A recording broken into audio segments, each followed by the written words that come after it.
Selamat pagi semua. Selamat bergabung lagi di kelas pemuda-pemudi. Ya, sekolah minggu Batu Zaman. Ini kalau di kelas yang Indria harus pakai semangatnya ya. Oke. Berhubung kelasnya pemuda, kita santuy. Iya, jain lah gitu ya. Oke. Kita berdoa dulu, Bu. Baik, mari saya akan pimpin dalam doa. Kami mengucap syukur Tuhan Yesus untuk kesempatan belajar firman Tuhan di pagi hari ini. Terima kasih karena seminggu sudah berlalu dan kami boleh dipertemukan lagi di kelas pemuda-pemudi. Kami berdoa supaya Tuhan yang memimpin jalannya pelajaran pada pagi hari ini.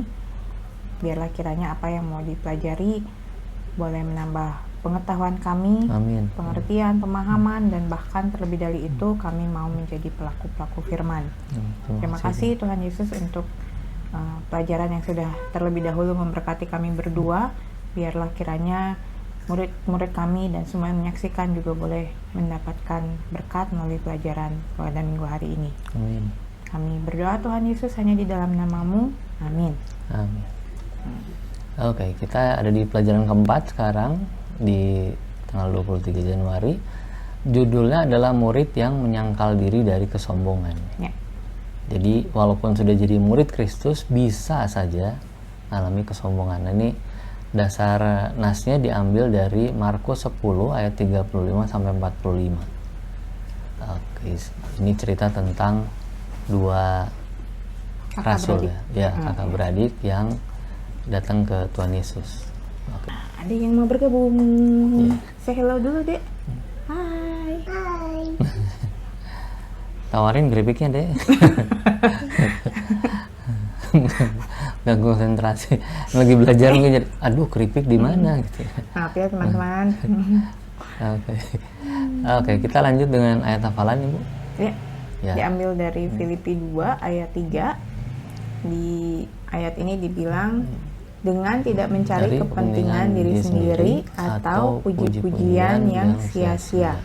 Sebaliknya, hendaklah dengan rendah hati yang seorang menganggap yang lain lebih utama daripada dirinya sendiri. Amin. Nah, kembali lagi ke Markus 10 tadi. Markus 10 bercerita tentang ada dua orang murid Yesus yang datang ke Tuhan Yesus terus bilang, kita bisa nggak ya jadi nempatin posisi waktu kerajaan Allah itu digenapi, bisa nggak kita dapat posisi di kanan dan kiri? Ini berarti orang-orang penting nih maksudnya, tangan kanan dan tangan kiri. Ini ibarat kalau di Indonesia tuh disebutnya Lord itu, Lord ini, tangan kanan Jokowi itu Lord Luhut. Iya, kayaknya orang kepercayaan banget. Nah, uniknya memang ini bicara tentang dua orang yang merasa lebih layak memimpin dibanding teman-teman yang lain. Bahkan termasuk lebih memimpin dibanding Petrus ya. Nah, memang kalau beberapa waktu lalu kan bukan kebetulan kalau pembacaan Alkitab di gereja itu kan juga dari kitab Markus. Jadi waktu menyiapkan bahan ini saya terus teringat, oh Yohanes dan Yakobus ini kan diberi nama khusus oleh Tuhan Yesus gitu ya, anak-anak buruh gitu, Boanerges itu ya. Dan tadi Pak Arsendi sempat cari artinya tuh kemungkinan kenapa disebut anak-anak buruh karena temperamen mereka yang bergemuruh gitu ya, berarti yang lumayan high tempered gitu ya. Nah, lalu udah menelayan tuh pada kenceng-kenceng kan ngomong gitu. Iya benar juga sih. Background. Dibanding Matius kan gitu ya. Iya. Pelan tapi dalam ya. Harus bayar. Nah, lalu juga dua bersaudara ini sering diajak oleh Tuhan Yesus untuk lakukan pelayanan khusus dibandingkan dengan 9 yang lain kan. Bersama Petrus mereka ikut menyaksikan kemuliaan Tuhan Yesus yang di atas gunung. Lalu misalnya juga menyembuhkan orang sakit atau membangkitkan lalu juga waktu di Getsemani bahkan gitu, mereka bertiga lagi-lagi. Nah, belum selesai, pelajarannya belum selesai. Jadi bisa dipahami mereka merasa ya kita memang punya kedekatan tersendiri nih gitu dengan guru gitu, dengan Tuhan Yesus, sehingga mereka terus minta posisi itu, merasa lebih baik gitu. Iya, merasa lebih tinggi. Ya. Nah, lalu waktu saya menyiapkan ini juga kelihatannya kayak bagus-bagus aja ya, merasa lebih baik, merasa tahu bahwa kita punya kedekatan lebih, kita punya potensi gitu. Tapi lalu yang menjatuhkan di sini adalah perasaan lebih baik itu jadi membuat mereka sombong. Jadi bukan hanya masalah mengukur potensi nih ya, tapi membuat kita jadi merendahkan orang lain. Rasa saya harusnya bisa lebih menonjol. Ya, tadi misalnya kita ngobrol nih, misalnya gitu ya, gereja perlu pianis. Lalu saya tahu kemampuan saya bermain piano ya di atas Pak Arsendi lah gitu ya.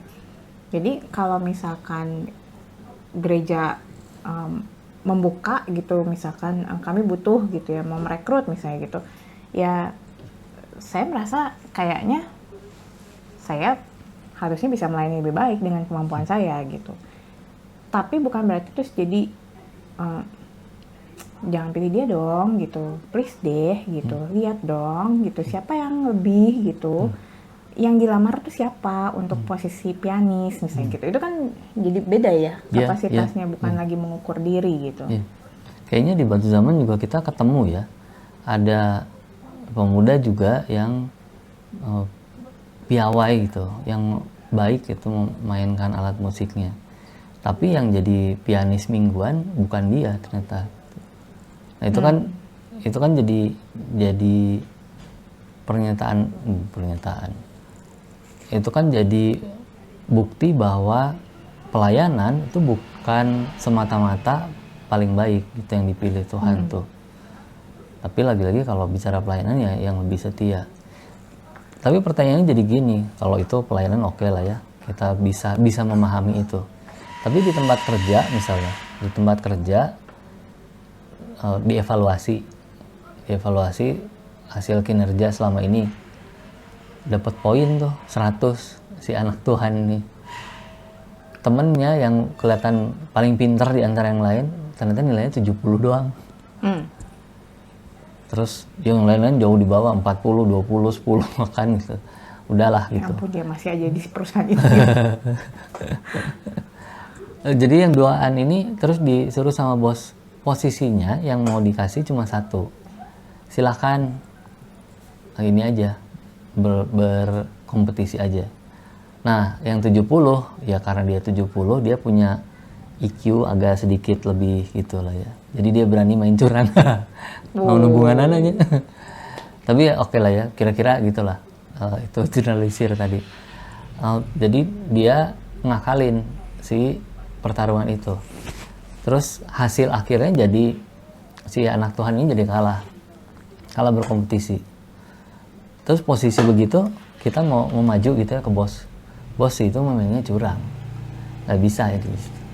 Terus si bos bilang ya hasil akhirnya udah ini nggak bisa direvisi gitu ya. Iya, nggak bisa direvisi. Yang dapat promosi yang satu lagi gitu. Terus masih mau merasa bahwa saya lebih berhak dari dia gitu. Nah, itu ya kalau cara curang memang kita pasti terpancing ya, maksudnya diperlakukan tidak adil gitu. Nah, tapi maksud Pak Arsendi di sini adalah kalau Tuhan mau tempatkan anak Tuhan ini di promosi itu, di jabatan yang dipromosikan, pasti Tuhan akan beri. Atau ini pengalaman saya juga sih waktu di kantor dulu. Kalaupun belum, tapi posisi itu memang Tuhan mau beri, Tuhan akan beri kepada anak Tuhan itu dalam waktu Tuhan. Dan bahkan jangan takut juga perbuatan kecurangan apapun yang dilakukan itu bisa dibongkar. Gitu. Di kantor pernah terjadi kayak gitu. Jadi mereka sama-sama Kristen sebetulnya gitu, tapi lalu ada kecurangan yang terjadi. Dan secara ajaib si anak Tuhan yang dicurangi ini dia nggak maju sendiri, karena dia pasrah aja, dia bilang ya sudahlah, memang mungkin bukan berkat saya gitu ya. Tapi teman-teman yang lain ini yang tahu kecurangan itu mereka nggak terima. Jadi yang maju tuh justru teman-teman yang lain. Mereka yang bilang ke atasan ada yang nggak beres nih gitu. Sehingga diselidiki lah dan terbukti gitu. Sehingga ya si teman saya yang justru merendahkan diri, yang nggak ngotot ini, dia akhirnya malah diberi posisi itu gitu.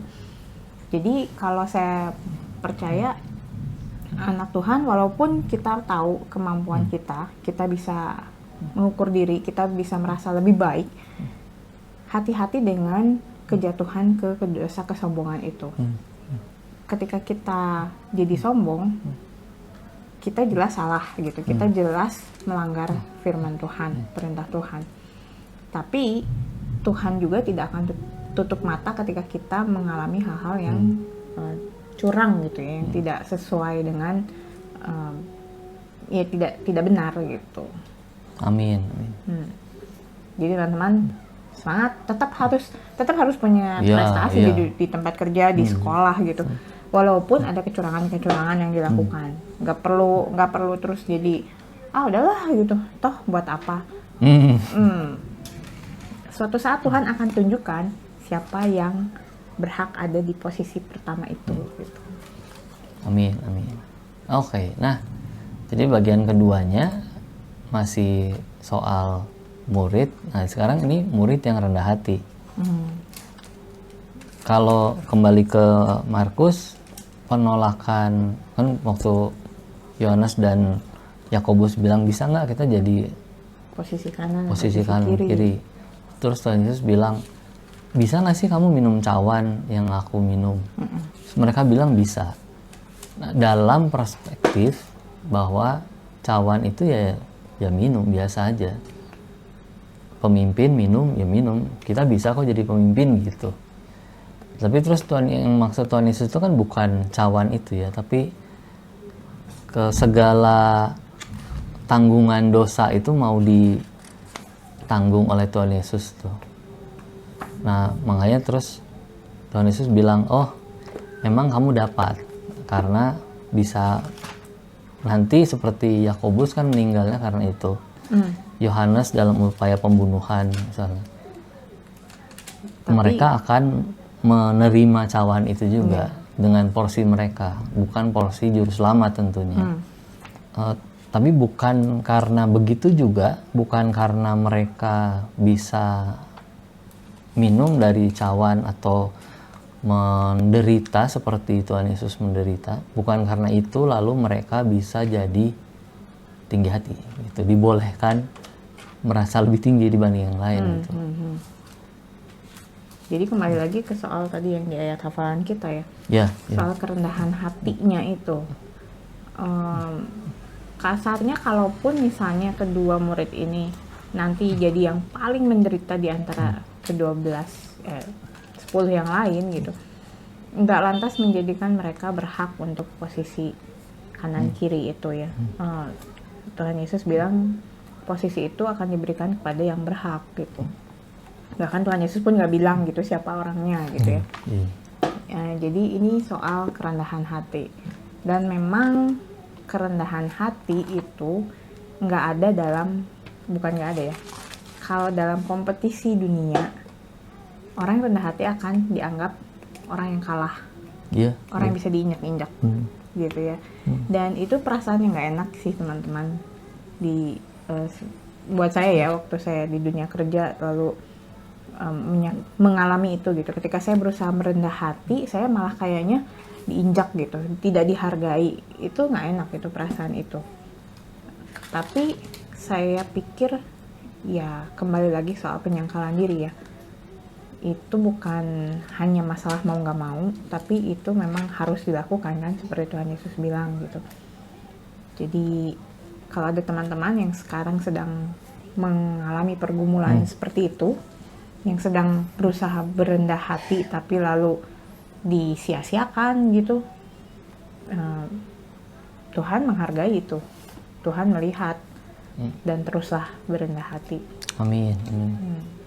Ya, yang satu hal yang sulit itu kan kalau kita ingat ilustrasi itu pepatah, padi itu semakin lama semakin merunduk. Itu menjalani proses untuk jadi padi yang semakin tua lalu semakin jadi makin merunduk itu bukan proses yang mudah sih. Dan gak singkat ya? Gak singkat. Dari satu peristiwa ke peristiwa lain, satu kesempatan ke kesempatan lain, dari satu atasan mungkin ke atasan yang lain. Atasan berganti, kita terus aja di situ. Iya, betul. Di atasan kita ada penanggung jawab ini, penanggung jawab itu.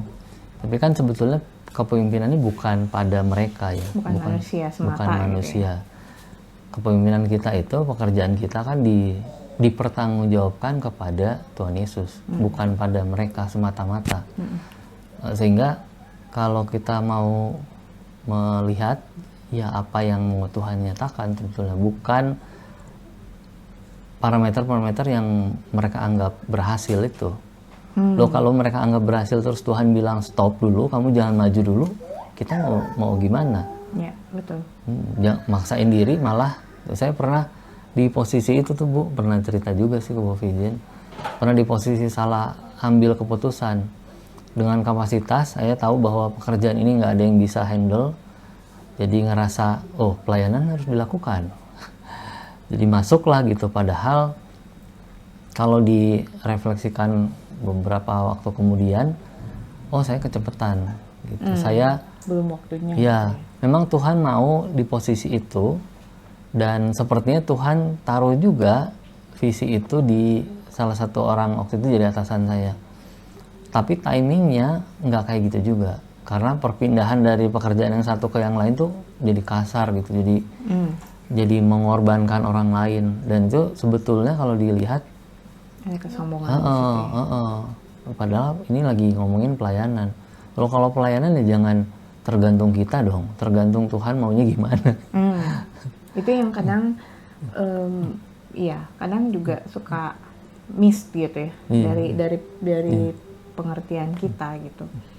Makanya saya waktu nyiapin ini saya bilang, waduh, ini jatuh ke dosa kesombongan tuh tinggal gitu aja sih, dikit banget gitu, sedikit banget bedanya dengan itu mengetahui potensi diri misalnya gitu. Padahal nyata kita sedang menuju ke kesombongan. Dan memang ya bagus sih kalau misalnya kita bisa tahu potensi kita segini gitu ya, nilainya segini gitu. Orang lain tuh nilainya segini, ya bagus untuk tahu itu. Tapi untuk dipakai oleh Tuhan, hati-hati juga. Loh, kalau kita posisinya 100 terus Tuhan bilang, jangan ambil posisi itu, biar ini yang 50. Ya kita mau bilang apa ya? Ya udah serahkan aja sama Tuhan. Karena beberapa kali ada pengalaman juga, kesaksian gitu yang saya dengar, mungkin Bu Vijin juga dengar, atau mungkin teman-teman juga dengar. Waktu anak Tuhan yang posisinya 100 itu nggak ngambil posisi yang diambil oleh nilai yang 50, di kemudian hari ada lowongan yang lain yang lebih prestisius, lebih, karena harusnya posisi itu diisi oleh yang 150, nggak ada orang, naiklah yang 100 ini gitu. Kitalah yang ada di posisi itu. Itu pekerjaan Tuhan seringkali nggak bisa ditebak gitu. Makanya yang terpenting adalah terus rendah hati dan ikutin jalan Tuhan. Kalau udah sombong masalahnya kita pasti ngatur Tuhan gitu. Nah itu yang seringkali nggak sadar tuh begitu gitu. Nah itu soal mengatur Tuhan itu yang ya kesombongan itu sih. Jadi harus tetap, betul kata Pak Arsendi, tetap rendah hati, tetap percaya bahwa Tuhan tuh nggak tutup mata atas kehidupan kita. Dia yang ngasih itu kan ya, dia yang ngasih kemampuan itu dia. Jadi dia juga akan pakai sesuai dengan timingnya itu. Kalau bahasa Yunani-nya itu ya kairos. Itu waktunya Tuhan. Itu penting buat bisa tetap jadi seperti itu lagi, itu ngikutin proses, tapi hasil akhirnya merunduk dia. Begitu teman-teman. Tetap semangat. Amin. Dalam kerendahan hati kita, Mantap. kita berdoa. Ya, Silakan Bapak pimpin. Ya. Terima kasih Bapak di surga. Tuhan kembali mengingatkan kami supaya sekalipun kami punya kelebihan-kelebihan, punya kemampuan yang jauh di atas orang lain, tapi kami mau terus rendah hati karena kami mau dipimpin oleh Tuhan, bukan oleh kemampuan, oleh peluang, oleh hal-hal yang dunia nyatakan lebih baik dibanding orang lain. Kami mau mengikuti jalan yang Tuhan perkenankan bagi kami, supaya kami tidak sombong, supaya kami tidak memegahkan diri, tapi kami bisa terus bersyukur karena Tuhan setia kepada kami dan setia juga kepada janji-janji Tuhan. Bahkan Tuhan setia untuk menjadikan kami sebagai garam dan terang. Terima kasih Bapak di surga. Kami menyerahkan seluruh informasi juga diskusi pembelajaran pada hari ini. Biarlah Roh Kudus terus membentuknya dalam hati pikiran kami. Dan semakin hari kami boleh semakin tahu maksud Tuhan, semakin mau juga melakukan perintah-perintah Tuhan. Kami menyerahkan, kalau sebentar akan mengikuti ibadah, kami serahkan ibadah kami juga. Biarlah Tuhan menyertai dan Tuhan berkenan kepada ibadah yang kami lakukan. Terima kasih Bapak, pertemukan kembali kami minggu depan dalam sukacita, dalam hal-hal baru yang mau Tuhan nyatakan kepada kami semua. Kami menyerahkan seluruh doa ucapan syukur ini dalam nama Tuhan Yesus. Amin. Amin. Terima kasih sudah menyimak teman-teman. Terima kasih sudah menyimak. Dadah dulu sama kakak-kakak. Dadah. See you next week. See you. Sampai minggu depan. Sehat-sehat ya teman-teman. Tetap semangat. Tuhan Yesus berkati.